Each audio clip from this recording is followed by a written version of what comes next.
नमस्कार। विकास भी विरासत भी। प्रधानमंत्री नरेंद्र मोदी द्वारा दिए गए इस मंत्र के साथ भारत अपनी समृद्ध सांस्कृतिक विरासत के संरक्षण और संवर्धन के लिए लगातार नए आयाम स्थापित कर रहा है। यूनेस्को वर्ल्ड हेरिटेज कमेटी के 46वें सत्र की मेजबानी, जिसका आयोजन पहली बार भारत में किया गया और भारत ने पहली बार इसकी सफल मेजबानी के साथ वैश्विक मंच पर एक बार फिर अपनी मौजूदगी दर्ज कराई। इस आयोजन के साथ भारत की एक बड़ी उपलब्धि भी जुड़ी हुई है। मैं हूं जया सिन्हा और बहुत स्वागत है आपका इस बेहद खास कार्यक्रम में। अगले आधे घंटे में हम आपको दिखाएंगे भारत द्वारा किए गए इस सफल आयोजन की एक्सक्लूसिव झलक।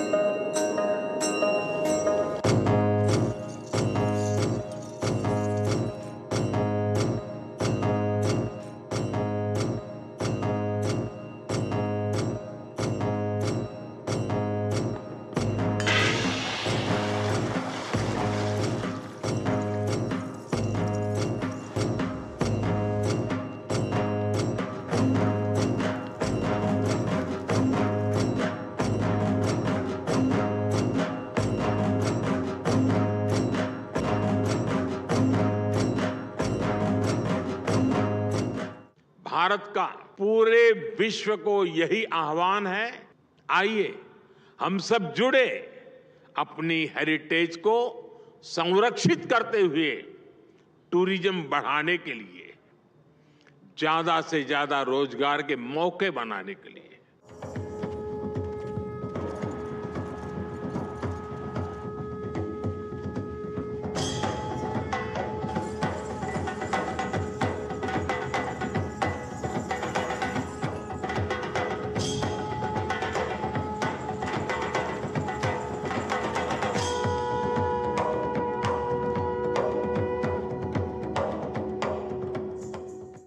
भारत का तो विजन है विकास भी विरासत भी। बीते 10 वर्षों में भारत ने एक और आधुनिक विकास के नए आयाम छुए हैं, वहीं विरासत पर गर्व का संकल्प भी लिया है।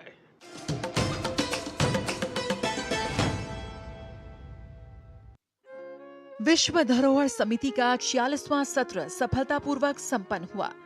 वैश्विक धरोहर संरक्षण में ये एक महत्वपूर्ण मील का पत्थर साबित हुआ। ये पहला मौका था जब भारत ने इस प्रतिष्ठित अंतर्राष्ट्रीय सम्मेलन की मेजबानी की। समापन समारोह में केंद्रीय संस्कृति और पर्यटन मंत्री गजेंद्र सिंह शेखावत, यूनेस्को विश्व धरोहर समिति के निदेशक लाजारे आसोमो, विश्व धरोहर समिति के अध्यक्ष विशाल वी शर्मा और अन्य प्रमुख गणमान्य व्यक्ति उपस्थित थे। इस मौके पर प्रोजेक्ट परी पब्लिक आर्ट ऑफ इंडिया का कैटलॉग भी जारी किया गया। संस्कृति मंत्रालय द्वारा इस प्रोजेक्ट के तहत देश भर के विभिन्न कलाकारों द्वारा राष्ट्रीय राजधानी में विभिन्न कलाकृतियां और स्थापनाएं प्रदर्शित की गई हैं। World heritage is not merely about conservation of sites. It is about fostering a global vision. A vision that recognizes the outstanding universal values of these sites, ensuring that they are protected for future generations. 21 जुलाई को विश्व धरोहर समिति के 46वें सत्र का उद्घाटन किया था प्रधानमंत्री नरेंद्र मोदी ने। इस मौके पर यूनेस्को की महानिदेशक आंद्रे आजोले ने भी शिरकत की थी। प्रधानमंत्री ने विरासत संरक्षण में वैश्विक सहयोग को बढ़ाने के उद्देश्य से कई पहलों की घोषणा भी की, जिसमें अंतर्राष्ट्रीय प्रतिनिधियों को विशेष रूप से क्यूरेट किए गए पर्यटन और प्रदर्शनियों के माध्यम से भारत के समृद्ध ऐतिहासिक परिदृश्य का पता लगाने के लिए आमंत्रित किया गया। सत्र के दौरान विश्व धरोहर सूची में शामिल करने के लिए 24 नए स्थलों को मंजूरी दी गई। इनमें भारत के असम का मोइंदम भी शामिल है, जिसे उसके ऐतिहासिक महत्व के लिए मान्यता दी गई। इस वृद्धि के साथ भारत की विश्व धरोहर स्थलों की कुल संख्या 43 हो गई है। समिति ने कई मौजूदा विश्व धरोहर स्थलों की स्थिति की भी समीक्षा की। विशेष रूप से उन पर ध्यान केंद्रित किया गया जो खतरे में हैं। भारत ने विकासशील देशों में क्षमता निर्माण पहलों को बढ़ाने और संरक्षण परियोजनाओं का समर्थन करने के लिए यूनेस्को विश्व धरोहर केंद्र को $1 मिलियन देने की घोषणा की है। माननीय प्रधानमंत्री जी ने $10 लाख जो है यूनेस्को को ग्रांट के रूप में देने की घोषणा उसमें की, जिसके माध्यम से वर्ल्ड हेरिटेज फंड ऐसे देशों में भारत के ASI का जो संस्थान है उस संस्थान के माध्यम से ऐसे देशों में इनके रखरखाव और कैपेसिटी बिल्डिंग के लिए ट्रेनिंग करने का काम करेगा। निश्चित ही इसके चलते हुए भारत का जो विश्व बंधुत्व का नारा माननीय प्रधानमंत्री जी ने हमारे वेद की ऋचाओं से उठा करके दुनिया को दिया है, या जो कॉन्सेप्ट पूरी दुनिया के सामने दिया है, उसको रीइंफोर्स करने की दिशा में बड़ा कदम होगा। सत्र में विरासत प्रबंधन के विभिन्न पहलुओं को समर्पित कई मंच शामिल थे। इनमें युवा पेशेवर मंच और विश्व धरोहर स्थल प्रबंधकों का मंच भी शामिल था। मुख्य सत्र के साथ साथ सांस्कृतिक प्रदर्शनियां और साइड इवेंट का भी आयोजन किया गया, जिनमें भारत की विविध विरासत को प्रदर्शित किया गया। रीएड्रेस, रिटर्न ऑफ ट्रेजर्स। इस प्रदर्शनी में विदेशों से भारत वापस लाई गई प्राचीन वस्तुओं को प्रदर्शित किया गया। संस्कृति मंत्रालय और भारतीय पुरातत्व सर्वेक्षण द्वारा आयोजित इस महा आयोजन में 160 से ज्यादा देशों से करीब 2000 लोगों ने हिस्सा लिया। Very good decisions have been made, and we finished meetings in good time. We even afforded a day off, and we've enjoyed our stay in India. We will carry with ourselves very pleasant memories of this great country. The government of India to host this committee in New Delhi. This is the first time for me. I'm very happy to see a lot of sites on the list of World Heritage Committee of UNESCO, and of course the hospitality. They were phenomenal, really, super welcoming. They organized everything in such a beautiful manner. It was a fantastic audience as well that was welcoming us, including the volunteers that did phenomenal work. Yes, I'm going to come back to India for sure.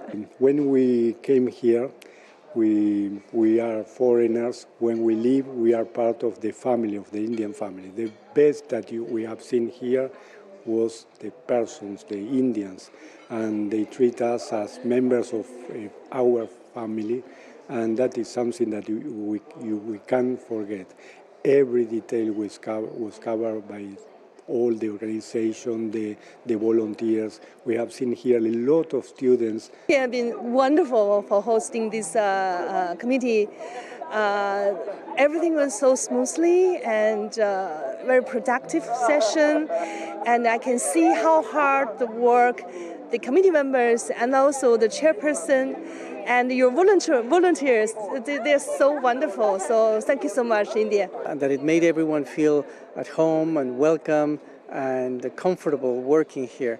There was a very good environment that made our work, I think, very pleasant and very enjoyable. So I think that a lot has to be attributed to the great hosting and hospitality that was provided by India. I had a chance to visit one of natural property in India. It was Keoladeo National Park.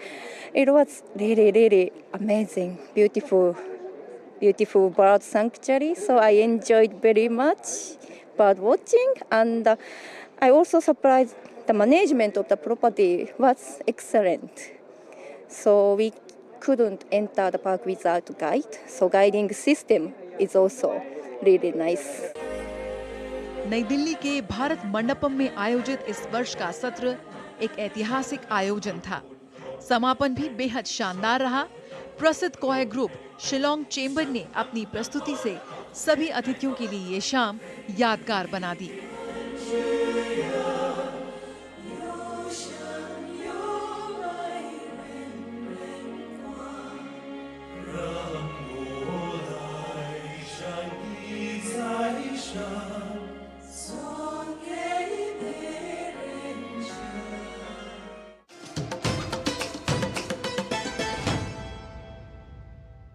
UNESCO की सूची में 43 विश्व धरोहर स्थल और 15 अमूर्त सांस्कृतिक धरोहरों के साथ भारत अपने स्मारकों को संरक्षित करने के लिए असीम प्रयास कर रहा है।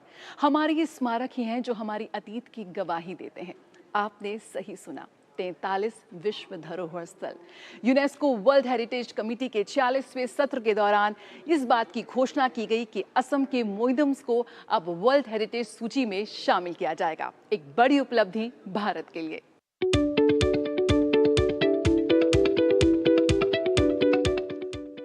भारत की महान संस्कृति के वैभव का जलवा आज पूरी दुनिया में है। देश की समृद्ध सांस्कृतिक धरोहरों को विश्व पटल पर लगातार नई पहचान मिल रही है। इसी दिशा में एक और बड़ी उपलब्धि उस वक्त प्राप्त हुई जब असम के मोइदम को सांस्कृतिक श्रेणी में यूनेस्को विश्व धरोहर स्थल का दर्जा मिला। नई दिल्ली में विश्व धरोहर समिति की बैठक में ये निर्णय सर्वसम्मति से लिया गया। देश का 43वां यूनेस्को विश्व धरोहर स्थल अपने अंदर लगभग 600 वर्षों का इतिहास समेटे हुए है। ताई अहोम के जटिल अंत्येष्टि अनुष्ठानों को प्रदर्शित करते मोइदा ईंट, पत्थर या मिट्टी से बने तहखाने हैं जिनमें राजाओं और राजघरानों के अवशेष हैं। इन्हें विश्व धरोहर में शामिल किए जाने से पूर्वोत्तर की समृद्ध सांस्कृतिक विरासत को वैश्विक स्तर पर पहचान मिलेगी। प्रधानमंत्री नरेंद्र मोदी ने विश्वास जताया कि इससे महान अहोम शासन और संस्कृति के बारे में और अधिक लोग जान सकेंगे। मोइदाम का विश्व धरोहर सूची में शामिल होना दरअसल विश्व मंच पर भारत की विरासत को उजागर करने के नए भारत के निरंतर प्रयास को दिखाता है। आज भारत उन चोटी के 6 देशों में है जहां सर्वाधिक विश्व धरोहर है। पिछले 10 वर्षों में भारतीय सांस्कृतिक विरासत को विश्व मंच पर मान्यता दिलाने की दिशा में बहुत प्रगति हुई है। प्रधानमंत्री ने विरासत भी विकास भी की नीति के तहत सांस्कृतिक विरासत से जुड़े स्थलों के संरक्षण और विकास पर विशेष जोर दिया है। 10 वर्षों में 13 स्थलों की विश्व धरोहर सूची में शामिल किया जाना सांस्कृतिक विरासत के संरक्षण को लेकर मोदी सरकार की प्रतिबद्धता को दर्शाता है। 10 साल में 13 साइट्स हम जो है विश्व धरोहर समिति की सूची में शामिल करा पाए, लेकिन ये मोइदम्स का सम्मिलित होना निश्चित महत्वपूर्ण इसलिए है क्योंकि ये पूरे पूर्वोत्तर भारत की पहली कल्चरल धरोहर है। इससे पहले प्राकृतिक धरोहर के रूप में काजीरंगा नेशनल पार्क और मानस 2 सम्मिलित हो चुके हैं, लेकिन कल्चरल साइट के रूप में इनका सम्मिलित होना निश्चित रूप से पूर्वोत्तर के लिए गर्व का विषय है, भारत के लिए भी गर्व का विषय है। और जो हमारी समृद्ध सांस्कृतिक विरासत अहोम साम्राज्य की थी, जिस तरह की उनकी संपदा, बौद्धिक संपदा, उनके पारलौकिक ज्ञान, ये सब विषय को विश्व के पटल पर ले जाने और पूर्वोत्तर भारत में पर्यटन को और अधिक बढ़ावा देने के दृष्टिकोण से निश्चित ही ये एक बड़ी सफलता होगी।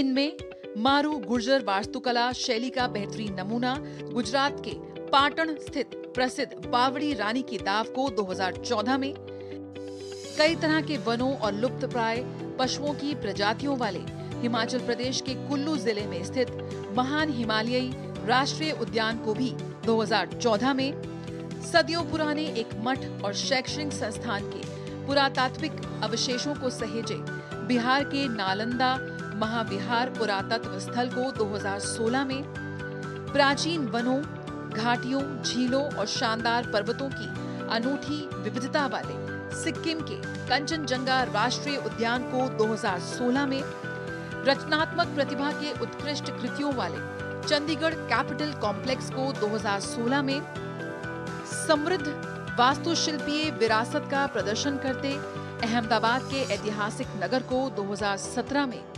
19वीं और 20वीं सदी के दौरान आधुनिकीकरण के साक्षी मुंबई के विक्टोरियन और आर्ट डेको एंसेम्बल को 2018 में, स्थानीय वाणिज्यिक शिल्पकारी और सहकारी परंपराओं को समेटे राजस्थान के किलानुमा शहर जयपुर को 2019 में, 13वीं शताब्दी के अनुपम स्थापत्य कला के प्रतीक तेलंगाना के काकतीय रुद्रेश्वर मंदिर को 2021 में, तो वहीं हड़प्पा सभ्यता के दक्षिणी केंद्र गुजरात के कच्छ की भचाऊ तालुका स्थित पुरातत्व स्थल धोलावीरा को 2021 में, यूरोपीय आधुनिकतावाद से अलग एशियाई आधुनिकता के दृष्टिकोण का प्रतिनिधित्व करते पश्चिम बंगाल के शांति निकेतन को 2023 में और कर्नाटक के 13वीं सदी के बेलूर, हलेबीड और सोमनाथपुर के प्रसिद्ध होयसल मंदिरों को 2023 में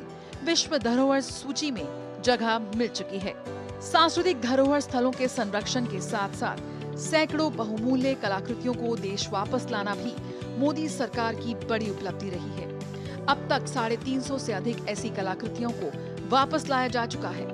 मोदी सरकार के इन ठोस प्रयासों का ही परिणाम है कि आज पूरी दुनिया से लोग भारत की इस शानदार सांस्कृतिक विरासत से रूबरू होने के लिए उमड़ रहे हैं। विश्व विरासत समिति के 46वें सत्र के दौरान भारत और अमेरिका ने कलाकृतियों की अवैध तस्करी को रोकने संबंधित प्रत्यावर्तन समझौते पर हस्ताक्षर भी किए। केंद्र की मोदी सरकार के प्रयासों के कारण ही अब तक 358 ऐसी सांस्कृतिक संपत्तियां देश वापस लाई गई हैं और लगातार ये प्रयास जारी है। भारत देश के प्रत्येक प्रांत की जीवंत विविधता हमारी संस्कृति को ताकत देती है। दुनिया भर से आए डेलीगेट्स को भारत की सांस्कृतिक विरासत, भारत की हस्तशिल्प देखने का मौका मिला अतुल्य भारत इनक्रेडिबल इंडिया प्रदर्शनी के जरिए। आइए आपको भी दिखाते हैं इस प्रदर्शनी की झलक और आपको लिए चलते हैं पूर्वोत्तर भारत। उन्नाकोटी हेरिटेज साइट, इसे यहाँ पर प्रदर्शित किया गया है। पूर्वोत्तर भारत की बहुत ही मशहूर पर्यटन स्थल है ये और बहुत मशहूर है अंगकोर वाट के नाम से। दुनिया के कोने कोने से जो पर्यटक है वो आते हैं पूर्वोत्तर भारत इसको देखने के लिए। और यहाँ पर पूर्वोत्तर भारत की जो पेविलियन है उसका जब निर्माण किया गया इस इनक्रेडिबल इंडिया प्रदर्शनी में, तो उसकी शुरुआत इस उन्नाकोटी हेरिटेज साइट के रेप्लिका से की गई है जिसे यहाँ पर प्रदर्शित किया गया है। अंदर अगर हम आइए आपको दिखाते हैं पूर्वोत्तर भारत की जो पूरा पेविलियन यहाँ पर सजाया गया है। उत्तर पूर्व के जो विभिन्न राज्य हैं उनकी जो कारीगरी है उसको आप यहाँ देख सकते हैं। जो उनके हाथ से बनी हुई पारंपरिक वस्तुएं हैं वो यहाँ प्रदर्शित की गई हैं। त्रिपुरा का यहाँ पे स्टॉल है। आप थोड़ा बताएंगे क्या कुछ आप लेकर आए हैं त्रिपुरा से खास यहाँ पर? हाँ जी, यहाँ पे ये क्राफ्ट्स है जो कि बैम्बू से बनाए गए। मेनली त्रिपुरा में बैम्बू का बहुत ही ज़्यादा वो है। एंड प्लस यहाँ पे आप देख सकते हैं one of the traditional dress of Tripura, that is of Debbarma tribe.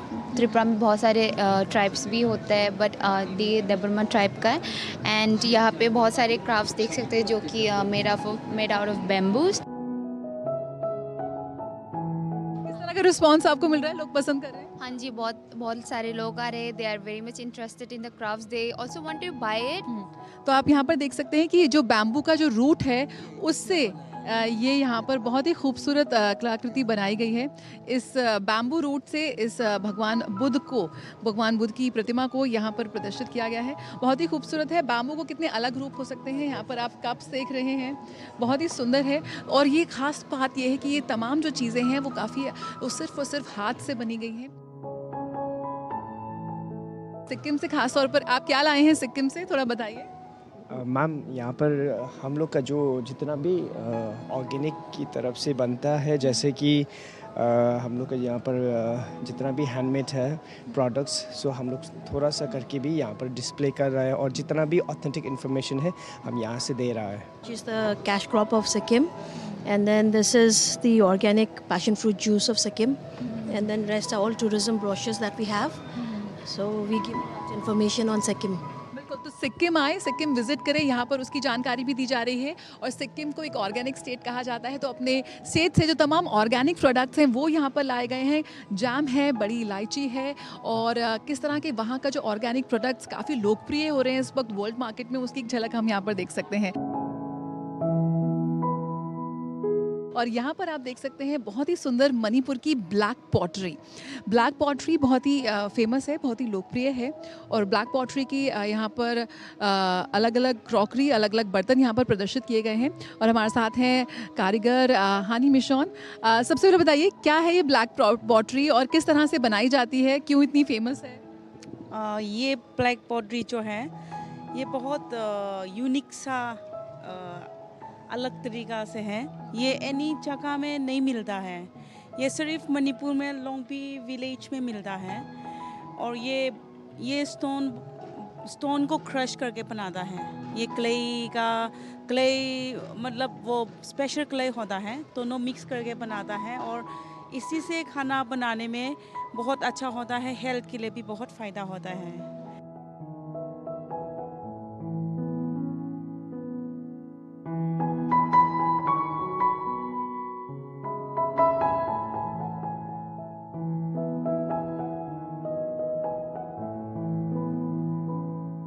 ये है loin loom weaving, Karbi Anglong Assam की बहुत ही मशहूर ये लूम वीविंग कहा जाता है। बहुत ही बारीक कारीगरी है और ब्लैक स्ट्रैप लूम के नाम से भी बहुत मशहूर है ये। और यहाँ पे लाइव डेमो दिया जा रहा है इस प्रदर्शनी में। किस तरह से आप थोड़ा बताएंगी कैसे आप ये लूम के साथ काम कर रही हैं? जी मैम, एक्चुअली इधर पे ये हमारा हेरिटेज लूम है। इसको लॉइन लूम कहा जाता है और इसको बैक स्ट्रैप लूम भी कहा जाता है, क्योंकि इसमें ये बैक में जो स्ट्रैप दिख रही है ना आपको, it's because of that it's called back strap loom. This is a very old and ancient significant loom that we are still using it as our culturally, हम लोग का ये चलता है। तो क्या कुछ आप इससे बना रही हैं और किस तरह से युवाओं के बीच में youngsters are ready to learn this and take up it as a career? Yes, I have as is written there. I have a cooperative society formed where I am going interior part of Karbi Anglong and trying to pick the young girls, and then I have asked them if they want to learn something, be with me. And then yes, I have I think 7 to 8 girls in my house, 7 to 8 girls in my place where I have opened a little bit a small place for them, arranged a little bit space for them, and yes, I have been teaching them and they are learning it so well. They are learning it really fast so well and they are happy being around me. So she is one of them and she is just with me. हमारे देश के विभिन्न राज्यों से यहाँ पर कारीगर आए हैं, खास तौर पर अपने अपने राज्य की संस्कृति और सबसे बेहतरीन उत्पादों को यहाँ प्रदर्शित करने के लिए। आप मेरे पीछे देख सकते हैं महाराष्ट्र की मशहूर कोल्हापुरी चप्पलें यहाँ पर प्रदर्शित की गई हैं। तो वहाँ पर कलमकारी पेंटिंग्स हैं जो प्रदर्शित की गई है। यानी कि हर राज्य का जायका, हर राज्य की जो वहाँ की कारीगरी है, हस्तशिल्प है, उसकी झलक आपको इस इनक्रेडिबल इंडिया प्रदर्शनी में मिल जाएगी। क्या कहते हैं इसे और किस तरह से आपने इसे यहाँ पर प्रदर्शित कर रहे हैं? मैं गुजरात के कच्छ के आदोई गांव से हूँ और ये जो कला है उनको हम टांगलिया वीविंग कहते हैं, जो 700 साल पुरानी कला है। जो हमारे लोकल गांव है आदोई गांव, उनके आजू बाजू में लोकल समाज भरवाड़ समाज है, उनकी बहनों के लिए ये कपड़े हम बनाते थे जो अभी तक चले आ रहे थे। मुझे 2019 में मैंने एक साड़ी बनाई थी नेचुरल इंडिगो कलर की, उसमें मुझे नेशनल अवार्ड मिला। उसके बाद मुझे भारत सरकार की तरफ से अलग अलग जगह पे स्टॉल मिलते हैं, मैं एग्जीबिशन में जाता हूँ, लाइव डेमोटेशन देता हूँ। तो उससे अभी हमारे काम में और भी ज़्यादा फायदा हुआ मुझे जब से अवार्ड मिला उसके बाद। आपको लगता है कि इस क्षेत्र में आप कह रहे हैं कि इतनी 700 साल पुरानी कढ़ाई है, लेकिन आज लोग इसको पसंद कर रहे हैं और आपको मिल रहा है कि रोजगार मिल रहा है, आपकी मेहनत का उतना पैसा, उतना सम्मान आपको मिल रहा है आज? हाँ जी हाँ, मुझे 2013 में मैंने कला रक्षा विद्यालय में पढ़ाई किया था। उसके बाद मेरे एक्सपीरियंस से भारत सरकार ने हमारे गुजरात के भचाऊ ब्लॉक में एक टांगलिया क्लस्टर चालू किया था, उसमें मुझे मास्टर ट्रेनर बनाया। उसके बाद मैंने नए युवा कारीगर और दूसरे जो व्यूअर है मैंने उनको ट्रेनिंग दिया, वो ये कढ़ाई सीखे। अभी वो आज काम करके अच्छा सा पैसा कमा रहे हैं उसमें भी ये। हाँ, और भी जगह पे मैं जाता हूँ एग्जीबिशन करने के लिए, तो लोग इनको पसंद कर रहे हैं और हमारा भी अभी काम अच्छा चल रहा है। तो यहाँ पर प्रदर्शित कर रहे हैं ये अपनी टांगलिया वीविंग को, और ना सिर्फ यहाँ पर प्रदर्शित कर रहे हैं ताकि जो लोग हैं वो इसको पसंद करें। एक कोशिश यहाँ पर है कि जो युवा पीढ़ी है, जो हमारे युवा हैं, वो भी इस कारीगरी को, इस कढ़ाई को, इस कला को सीखें ताकि वो अपने लिए रोजगार सृजन कर सकें। और यहाँ पर इनको सरकार की ओर से भी प्रोत्साहन मिल रहा है, वो मदद मिल रही है।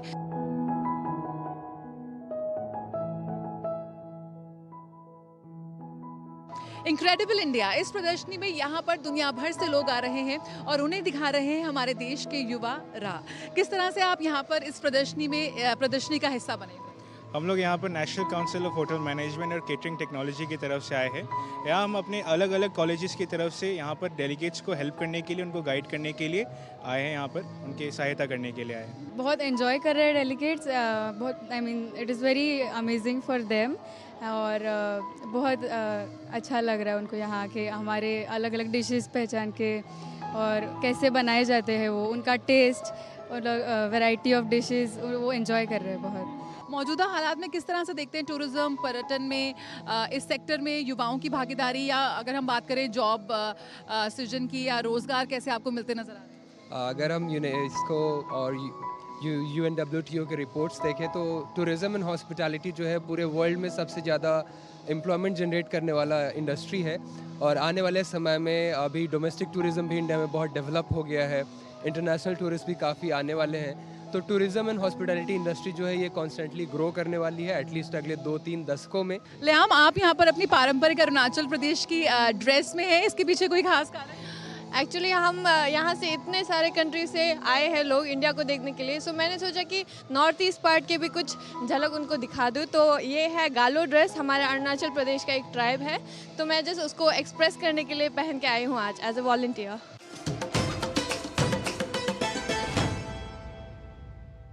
ये प्राचीन वस्तुएं भारत के संरक्षण के प्रति दृढ़ इच्छा शक्ति को प्रदर्शित करती हैं। प्रधानमंत्री नरेंद्र मोदी ने यूनेस्को वर्ल्ड हेरिटेज सेंटर के लिए $1 बिलियन की सहयोग राशि की घोषणा की है। ये grant capacity building, technical assistance और वर्ल्ड हेरिटेज साइट्स के संरक्षण के लिए इस्तेमाल की जाएगी। धरोहरों के मामले में भारत वैश्विक महाशक्ति के रूप में आगे बढ़ रहा है। जरूरत है युवाओं को प्रेरित करने के लिए और हर भारतीय को अपनी सांस्कृतिक धरोहरों के प्रति और संवेदनशील बनाने की। एक बार फिर भारत ने वर्ल्ड हेरिटेज कमेटी के 46वें सत्र के सफल आयोजन के साथ पूरे विश्व के सामने एक और मिसाल कायम की है। इस खास पेशकश में इतना ही। नमस्कार।